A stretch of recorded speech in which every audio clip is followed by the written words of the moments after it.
ఆంధ్రప్రదేశ్ రాజకీయాలన్నీ తిరుమల చుట్టూ తిరుగుతున్నాయి. తిరుమల లడ్డు వ్యవహారం మరికొంతకాలం పాటు సాగదీసేలా కనిపిస్తున్నాయి. తిరుమలలో లడ్డూ తయారీ కోసం కల్తీ నెయ్యి ఉపయోగించారు అనే విమర్శలకు దాదాపుగా సిట్ దర్యాప్తుతో ముగింపు దక్కుతుందని ఆశిస్తే అందుకు భిన్నంగా పరిస్థితులు కనిపిస్తున్నాయి. సిట్ చాలా స్పష్టంగా 600 పేజీల ఛార్జిషీట్లో అనేక అంశాలు పొందుపరిచినప్పటికీ అది ఏమాత్రం తమకు రుచించలేదు అన్నట్టుగా టీటీడీ చైర్మన్ చెప్తున్నారు. సిట్ రిపోర్ట్లో పేర్కొన్న అంశాలను కూడా ఆయన కాదని చెప్పేదానికి సాహసిస్తున్నారు. ఇందుకే టీటీడీ చైర్మన్గా ఉన్న బిఆర్ నాయుడు ఏమంటున్నారో ఒకసారి వినండి. ఈ కొవ్వు ఉందా, ఆ కొవ్వు ఉందా, ఏం కెమికల్స్ ఉన్నాయి అన్నీ కూడా వచ్చినాయి కదా. ఎక్కడా కూడా యాన్యువల్ ఫ్యాట్ లేదు అనేది రాలా ఏ రిపోర్ట్లో కూడా. వాళ్ళు తప్పుడు ప్రచారం చేస్తున్నారు. ఇవన్నీ కూడా ఆ ఛార్జ్షీట్లో కూడా కొన్ని లోపాలు ఉన్నాయి. అవన్నీ కూడా సీనియర్ అడ్వకేట్స్ అన్నీ కూడా స్టడీ చేస్తున్నారు.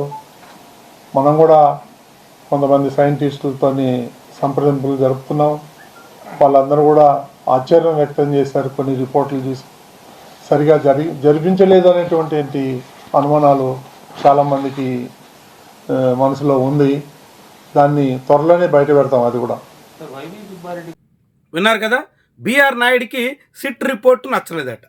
సిట్ రిపోర్ట్లో పేర్కొన్నటువంటి ఆ దర్యాప్తు తీరు ఆయనకి ఏమాత్రం రుచించట్లేదట. మరికొంత లోతుగా దర్యాప్తు చేయాలని ఆశిస్తున్నారట.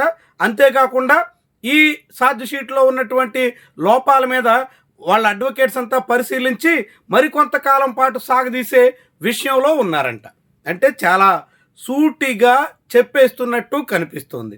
తిరుమల తిరుపతి వివాదానికి ముగింపు పలకాలి అనే ఉద్దేశం ఈ ప్రభుత్వానికి ఏ కోసానా ఉన్నట్టు కనిపించట్లేదు.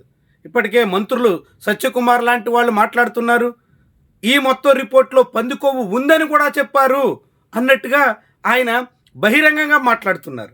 అంటే ఎంత తెగించేటువంటి ధోరణిలో మంత్రులు ఉన్నారో, అసలు ఆ రిపోర్టే నచ్చలేదన్నట్టుగా టీటీడీ చైర్మన్ చెప్తున్నటువంటి తీరు ఎంత విడ్డూరంగా ఉందో ఇట్టే అర్థమవుతుంది. సిట్ అనేక అంశాలని పరిశీలించి, పైగా ఆ సిట్లో కేవలం సిబిఐ అధికారులే కాకుండా రాష్ట్ర ప్రభుత్వానికి చెందినటువంటి 2 సీనియర్ ఐపీఎస్ అధికారులు కూడా ఉన్నారు.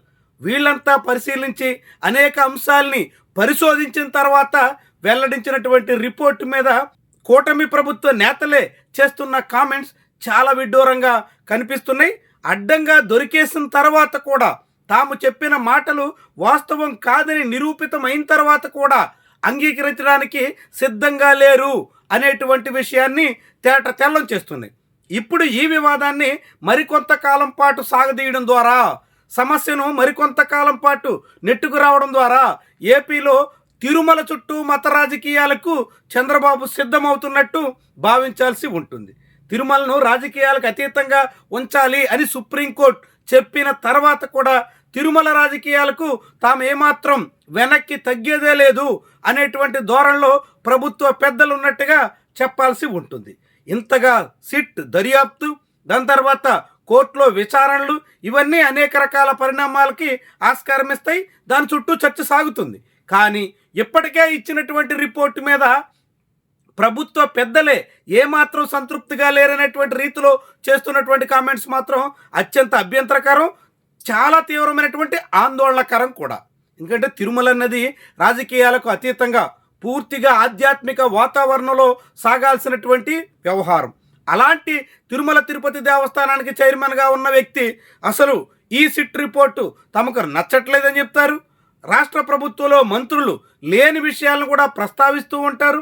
చాలా క్లియర్గా జంతు కొవ్వులు వాడలేదని ఐసీఏఆర్, ఎన్డీఆర్ఐ ఇచ్చినటువంటి రిపోర్ట్ క్లియర్గా తన ఛార్జ్షీట్లో పొందుపరిచినప్పటికీ దీన్ని మాత్రం అంగీకరించడానికి ప్రభుత్వ పెద్దలు సిద్ధంగా లేరంటే వివాదం మరింత రాజేయాలని, మరికొంతకాలం పాటు సాగదీయాలని, తమ వైఫల్యాల్ని, అసమర్థతను కప్పి పుచ్చుకోవాలనేటువంటి దిశలో ఆలోచిస్తున్నారా అనేటువంటి సందేహం కలుగుతుంది. ఎందుకంటే ప్రభుత్వ తీరు మీద అనేక విమర్శలు వస్తున్నాయి. ప్రభుత్వం ఇచ్చిన హామీలు కూడా అమలు పరచలేకపోయారు అనేటువంటి అభిప్రాయం ప్రజల్లో ఉంది. ఆడబిడ్డ నిధి కానీ, నిరుద్యోగ భృతి కానీ, ఇలాంటి అంశాల జోలికి వెళ్ళడానికి కూడా ప్రభుత్వం ససేమిరా అంటుంది.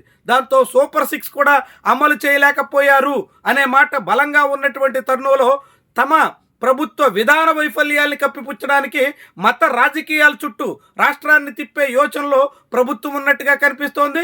అందుకు తగ్గట్టుగా తిరుమల కల్తీ నెయ్యి ఉదంతంలో సిట్ రిపోర్ట్ మీద మరికొంత వివాదాన్ని రాజేసే ప్రయత్నంలో ఉంది.